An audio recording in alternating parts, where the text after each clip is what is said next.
Honorable Prime Minister, Shri Narendra Modi ji, Your Excellency, President von der Leyen, honored guests, friends and colleagues, I'm thrilled to welcome you in person to New Delhi. We've been waiting to meet each other again. But even as this moment excites us, it is important to remember those who are missing. We have lost some in the last 2 years, but at the same time, we have also seen acts of courage of selfless human beings who have worked hard to save lives, who have responded to the crises that engulfed us over the past 2 years and continue to do so today. At last year's dialogue, as we all signed on to Raisina on our screens, Prime Minister Modi made a very perceptive and important observation. He noted that global institutions created in the 20th century to prevent wars had failed to anticipate the challenges of the 21st century and were unable to protect us even from basic threats. He suggested a new imperative to build institutions that respond to essential human concerns from famine to hunger to disease. Our continuing inability to respond equally and equitably to the pandemic and what happened thereafter underscores the point the Prime Minister made. We need to refocus, re-engage, and reset our institutions of global governance. Nor have the disorders of the 20th century failed to trouble us in the 21st. Political challenges have marred the past year in the Himalayas and the Hindu Kush, in the Indian Ocean and the Black Sea. Here again, the responses of the institutions created in the past century have been found wanting. We meet today in person, but for many of us, life over the past years moved online. We relied on technology to earn a living, to stay connected with friends and family. And yet, this life-giving online world itself became a new battleground. Infodemics, cyber attacks, online frauds. As our lives became virtual, so did our threats. Our worst fears followed us online. Yet, honored guests, one fighting force has remained undaunted. Communities. Communities responded magnificently. A globalized, individualistic world had to re-anchor itself in communities. When the rest of the world was put beyond our reach, we rediscovered the importance of our families, of our neighbors, of our cities. We remained global, but the essential realities of our localities returned. Today, as we deal with geopolitical headwinds and uncertainty in the supply chains, with the weaponization of financial systems, wars fought with energy, we at Raisina today have a responsibility. This is the first conference that has the opportunity to engage with these issues and many more. The first opportunity to sit together, to look back in order to look forward, to collectively determine a clearer path forward. We are delighted to have speakers and participants from 100 countries in person and many more joining us online. They represent a kaleidoscope of ideas and ideologies, a mosaic of aspirations and ambitions. That is this dialogue's uniqueness and its strength, and you, the community, are its pillar. Honorable Prime Minister, you may recall that when we first discussed this dialogue with you years ago, you said focus on the young, on those who will shape our shared future. This year, our 44 Raisina Young Fellows from approximately 28 countries join the 1,500 alumni from 109 countries that have been through this fellowship program. This year, we also have 2 Bhutanese colleagues joining them, along with the officer trainees from the Foreign Services Institute, who will be a part of these proceedings as well.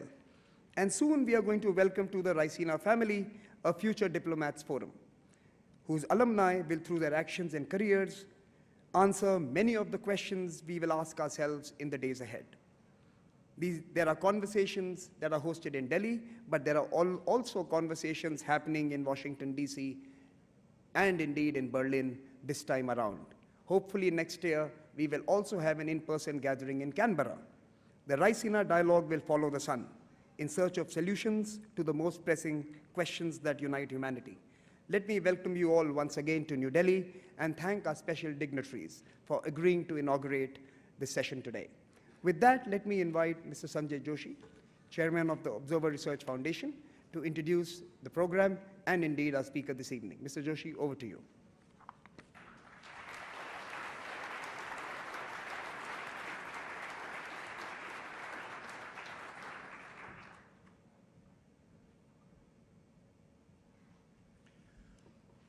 Good evening and a very warm welcome to the distinguished gathering assembled here in this room once again.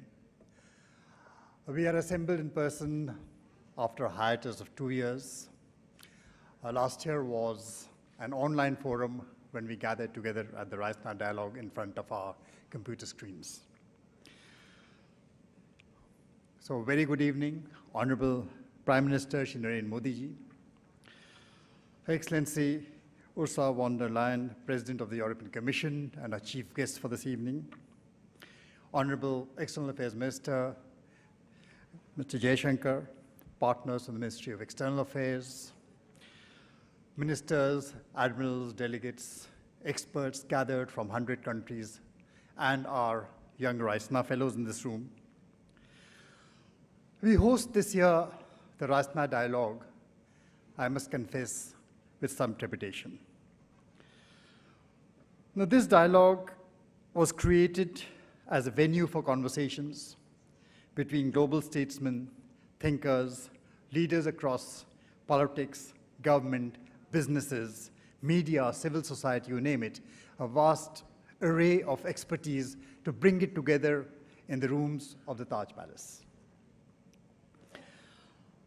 I speak with trepidation because even as we were battling to recover from the devastation struck by this once-in-a-century pandemic, we are also struck by two other bolts which just came out of the blue. The first saw a dark veil descend over Afghanistan in our neighborhood.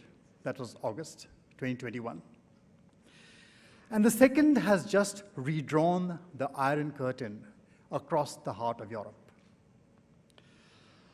The Raisina Dialogue 2022 takes place in the lengthening shadow of these events. And our theme for the year, Terra Nova, impassioned, impatient, and imperiled, seeks to interrogate our responses as a global community to all three watersheds. We endeavor to discover how we find ourselves today on a rather unfamiliar planet that looks and feels very, very different from the one we had gathered to discuss in person just before the pandemic struck in 2020. Have we moved forward in these 2 years only to go back? Just as the collapse of Kabul in 2021 was seeking to signal a new geoeconomic architecture that sought to respond to the strategic competition of the 21st century, February 24th threw us back into the old bipolar global order of a bitter Cold War that the world should have relegated to history books 30 years ago. And together, the pandemic, Kabul, February 24th, these three events today force us to examine the political undergirding of what has become a rapidly deglobalizing world. The cracks in the multilateral liberal system are now tectonic rifts. And if history is any indication, such a confluence of event chains coalescing together can alter global power dynamics and reshape the world order. And that is the kind it's been spoken of as inflection point, and that is the reason. No pandemic that should have brought us together ended up exposing the limits of transnational cooperation. We divided the world into the haves and the have-nots. We recreated the rifts which we had again forgotten between the North and the South. It made us acutely aware of the frailties of global public goods, of supply chains, of global institutions. Large tech companies gained influence across a multitude of sectors, from financial services to healthcare, and regulators were struggling to keep pace. Authoritarian states perfected the use of technology for controlling lives, and technology itself spawned a new generation of deep fakes that brought us to the post-truth era. Our health, our safety, our well-being are all become part of someone else's business model. We don't control them. And the sanctions following the conflict in Ukraine now undermine trust in the integrity and the cohesiveness of the global financial system, which was once considered the backbone of global value chains of global innovation. And climate action, unfortunately, has been reduced to trending hashtags and empty speeches, even as the taps of green finance and green technology continue to run dry. So we are in the midst of a perfect storm, and our assumptions are shaken. It is no longer the time to hark back to a pre-pandemic normal. It no longer exists. Riddled as that normal was with inequality and exclusion, this is the time for a new, unknown world. A time to talk coherently about what is substantive, what is sustainable, and thereby make the right choices. And this is the challenge right here for all of us in New Delhi at Raisina 2022. The war in Ukraine sadly continues, but we believe so must this dialogue that gathers diversity across 100 countries and gives us perhaps some reason for hope. Madam Excellency, there's no better way to commence these conversations at the Raisina Dialogue than to have you here to deliver tonight's inaugural address. I recall welcoming you to the ORF in 2015 as the Minister of Defense, then, of the Federal Republic of Germany, and today it gives me even greater pleasure to have you as the Chief of the European Union. Madam, the floor is yours.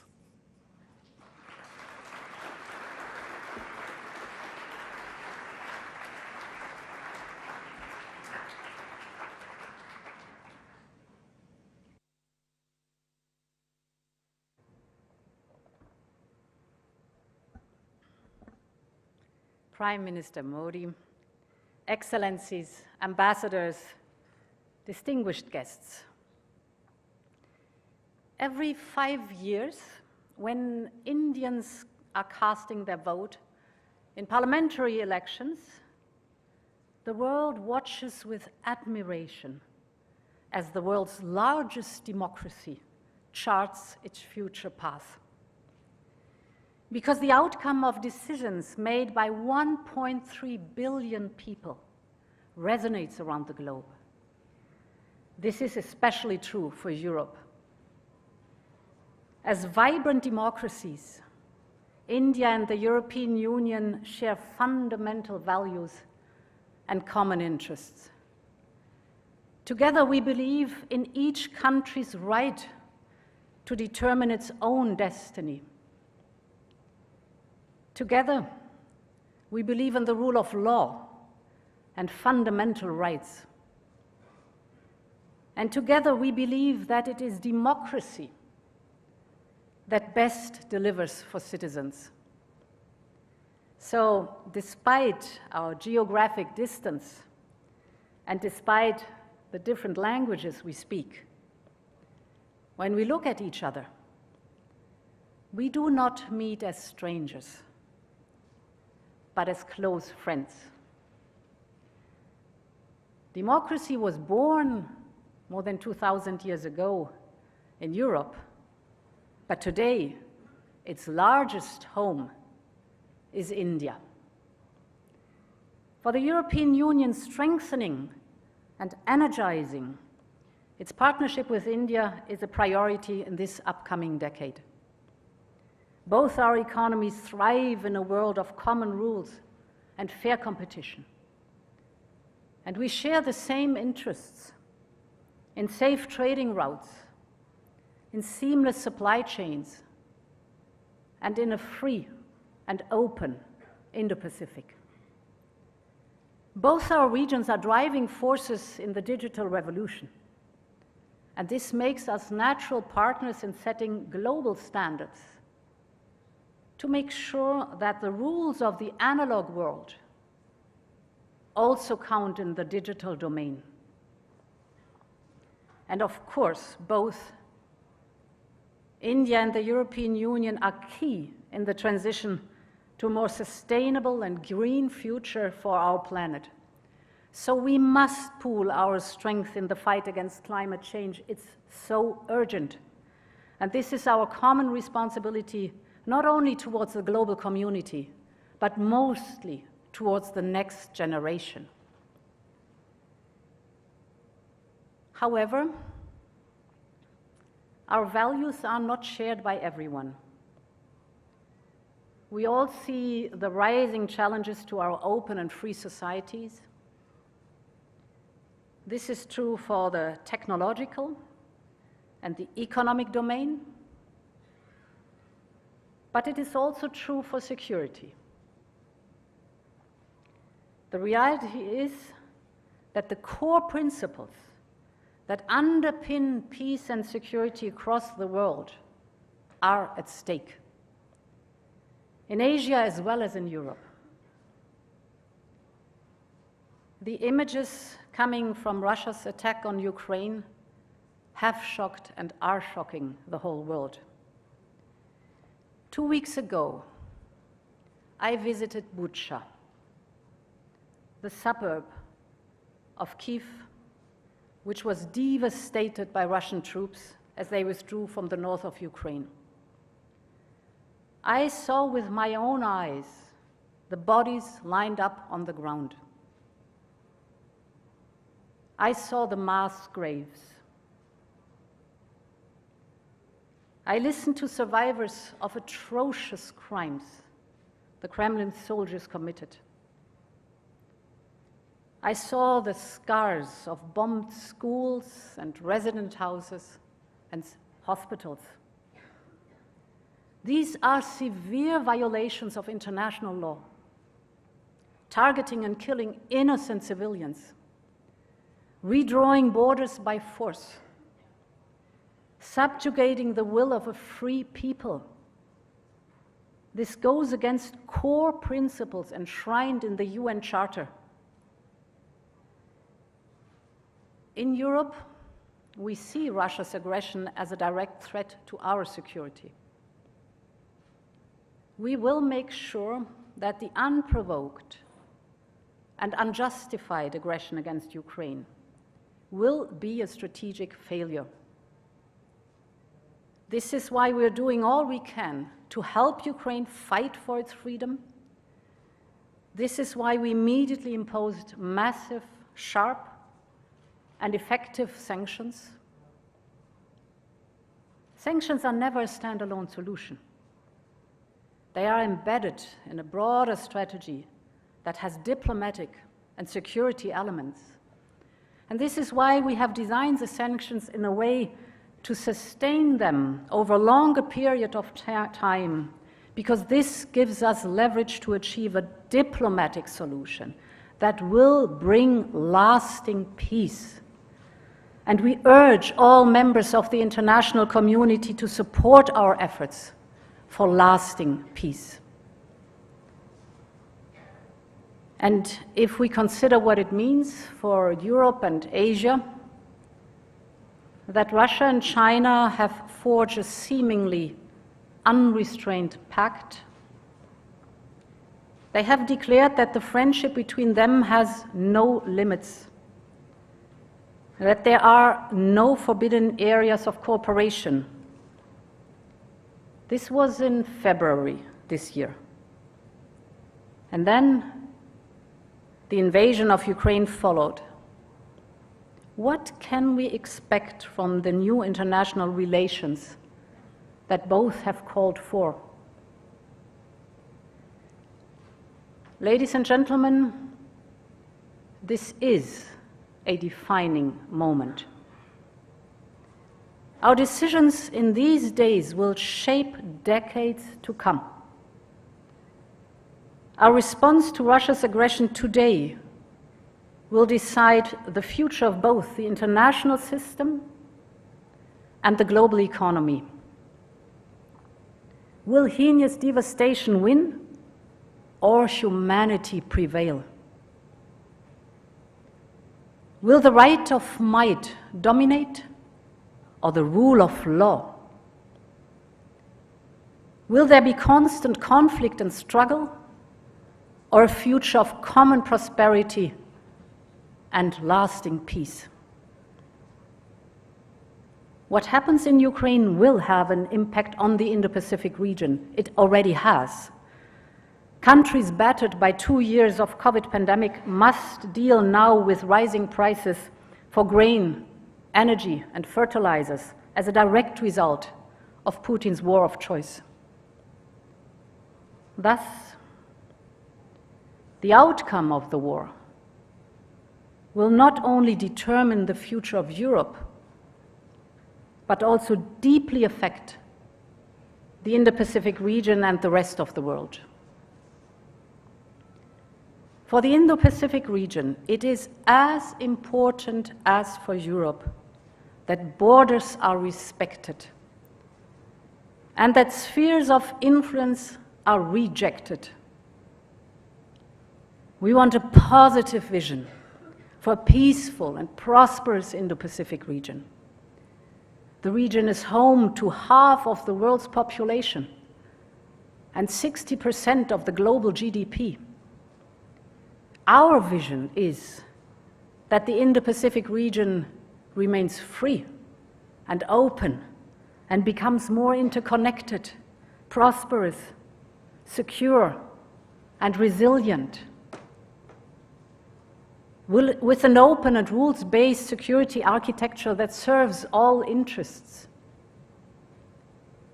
To this end, we will deepen our engagement with our partners in the region, including ASEAN.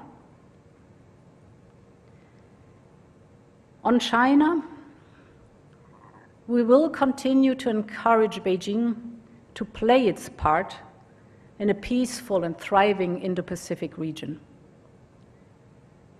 The relationship between the European Union and China is simultaneously strategically important and challenging. All at once, China is a negotiating partner, an economic competitor, and a systemic rival. We will continue our multifaceted engagement. We will continue to cooperate on tackling common challenges, and we will protect our essential interests and promote our values.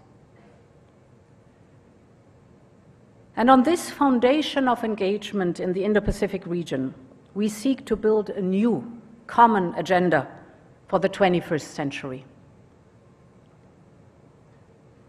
One major item on this agenda is the need around the world for massive investment to overcome the fallout of the COVID pandemic and to modernize their economies. And as a consequence, some countries have been forced to take unsustainable offers. They face a situation where they do not fully control their own infrastructure, be it seaports or airports, be it bridges or railways. But investments in our future should never come at the expense of a country's independence. Throughout the 2020s, developing Asian countries will need to invest more than 5% of their gross domestic product to meet the infrastructure needs of their own fast-growing economies. This means globally over $1.7 trillion per year. The needs are massive, but so are the opportunities. This is why we have introduced Global Gateway. Global Gateway is Europe's vision for investment in clean and sustainable global infrastructure. Global Gateway will enable up to 300 billion euros to support major infrastructure priorities around the world. From clean energy to digitalization, you name it, our offer will be transparent and values-driven. With Europe, what you see is what you get. And let me focus on specifically 2 points. First, on climate action. And here, let me take energy. Energy demand, for example, in India, has doubled since 2000. And this is good news, because it means better living conditions for millions of people. Over the next 20 years, India will need an additional energy capacity that is equal to the entire European energy consumption, additional. So the question is, will this energy be clean? Or will it poison our air that we breathe? Will the energy be renewable and homegrown? Or will it increase our dependency and allow for blackmail in the future?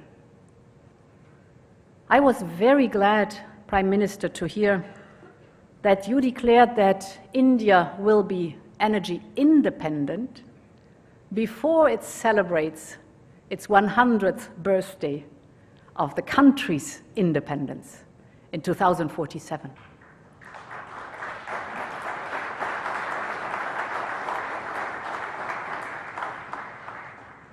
So the choices made today are crucial, not just for this great nation, but for the whole world.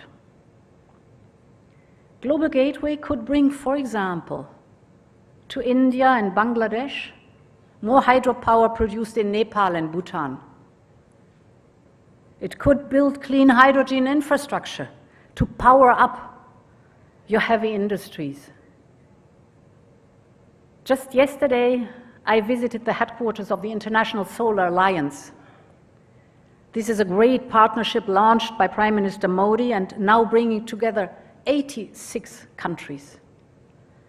So it's innovation at the service of people, because the International Service Alliance will benefit most the least developed countries and the small island developing states. And given the geopolitical and climate challenges we face, the business case today for solar is stronger than ever. So we should massively scale it up also through Global Gateway for the benefit of our common prosperity and the planet we all share. We also can help the climate when saving energy. I know this sounds obvious, but in a country the size of India, the sum of many small individual decisions can have a tremendous overall impact in the end. Just think of this example. As prices drop dramatically, in recent years, millions of Indians switched from using traditional old light bulbs to modern LED lighting technology. This resulted in annual energy savings of 30 terawatt hours. This is roughly enough to power 28 million average Indian households for a year, just by saving, or for the whole of Denmark, just through saving energy. So there's really big time potential in energy efficiency and energy savings. We also need to strengthen our cooperation in the digital field. This is my second point. Because cutting-edge technology is at the heart of our future cooperation. And Asia is a powerhouse when it comes to new technologies, from artificial intelligence to quantum computing. Our cooperation is about more than investment and infrastructure. It is about talent and technology based on fundamental values, on standards, for example. Today, India and the European Union both recognize that we are better off when we develop global standards for new technologies such as 5G, instead of seeking separate national solutions. And we share many of the same values when it comes to the digital world. We share the idea that privacy should be guaranteed online as well as offline. And that technology should enhance individual freedom, not the state's ability to control us. Think about data protection. European companies outsource many of their IT processes to Indian companies. Europe generates almost 1/3 of the revenues for the Indian business process outsourcing sector. And with equivalent rules, we could unlock even greater data flows between our regions with immense benefits for the companies in our respective regions. As I said earlier, for the European Union, the partnership with this region is one of our most important relationships for the coming decade, and strengthening this partnership is a priority for the European Union. Our strategic cooperation should take place at the nexus of trade, trusted technology, and security, notably in respect of challenges posed by rival governance models. And therefore, I am very pleased that today Prime Minister Modi and I have agreed to establish an EU-India Trade and Technology Council to tackle key trade, economic, and technological challenges. And as like-minded partners, the European Union and India will be working on several tracks. We have launched negotiations on a free trade agreement, as well as on investment protection and geographical indications. For Europe, this is a strategic investment in our partnership with India. The European Union is India's third most important trade partner, but we can do so much more. Our trade is far below our potential, both for Indian and European goods and services.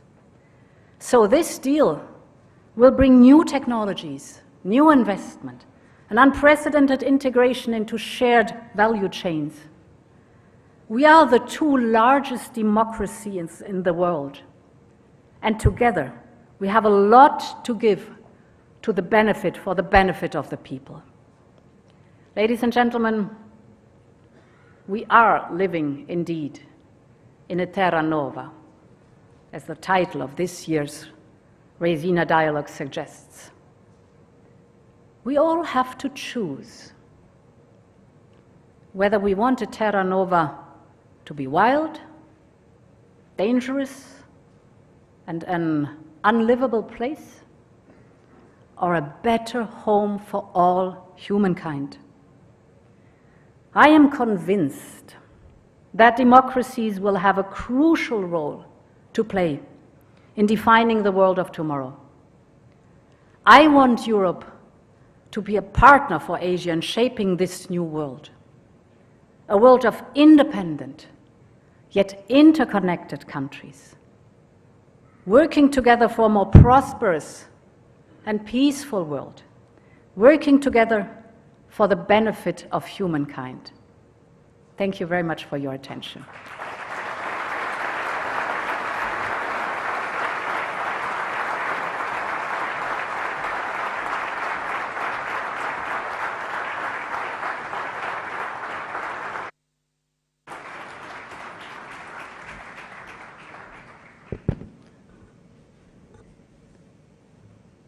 May I now request the Honorable External Affairs Minister of India, Dr. S. Jaishankar, to propose a vote of thanks.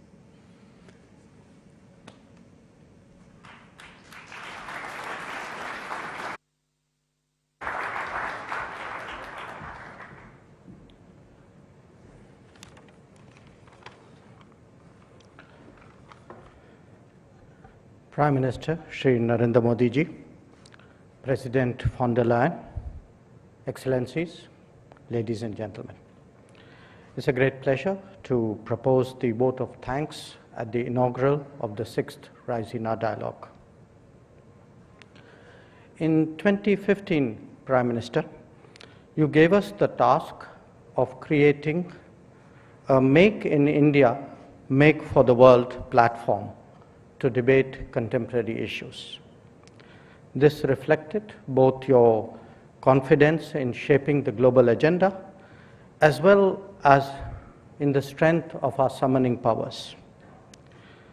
It would express both the rebalancing and the multipolarity that characterizes our times. This dialogue has been the most successful of our many responses to your call.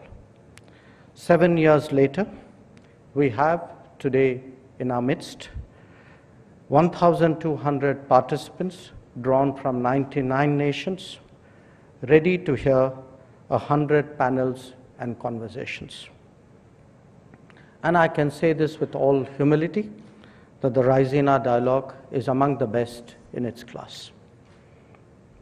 Among the geographies that have partnered this endeavor as it developed, Europe has clearly stood out.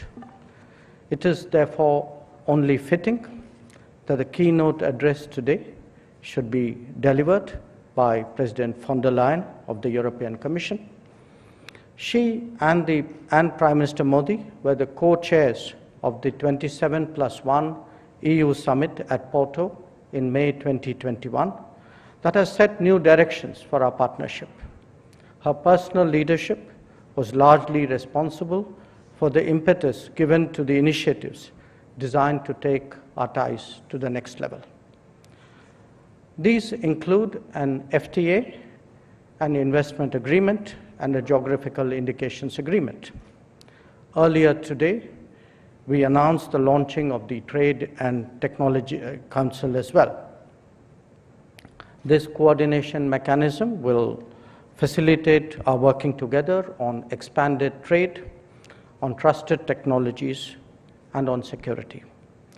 The European Union has already articulated an Indo-Pacific and a connectivity strategy, respectively, that contributes to our convergence.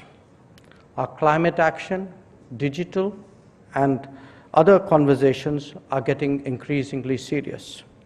And as we have heard, the EU is approaching global challenges with a much sharper strategic awareness.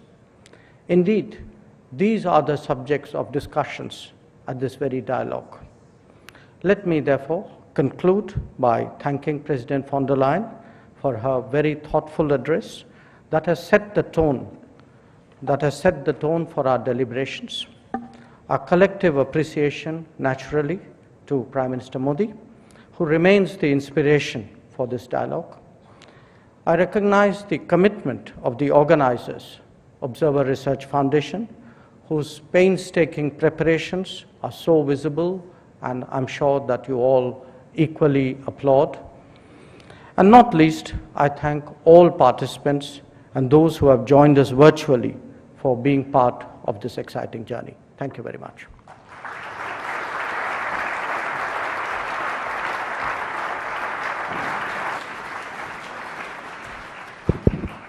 So this brings us to the close of this inauguration session. I will request you all to remain seated. The Honorable Prime Minister and Her Excellency President von der Leyen will leave the room. We will open the doors at some point, but till then remain seated and please do not crowd near the door as we move out. There are dinners that you can join and you would have received invitations, and we'll proceed to those venues. Thank you very much, sir.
तो Raisina dialogue के 7वें संस्करण का आपने उद्घाटन सत्र देखा। कुछ देर पहले यूरोपीय आयोग की अध्यक्ष ने इस सत्र को संबोधित किया और उसके बाद विदेश मंत्री एस जयशंकर ने उनका धन्यवाद अदा किया और इस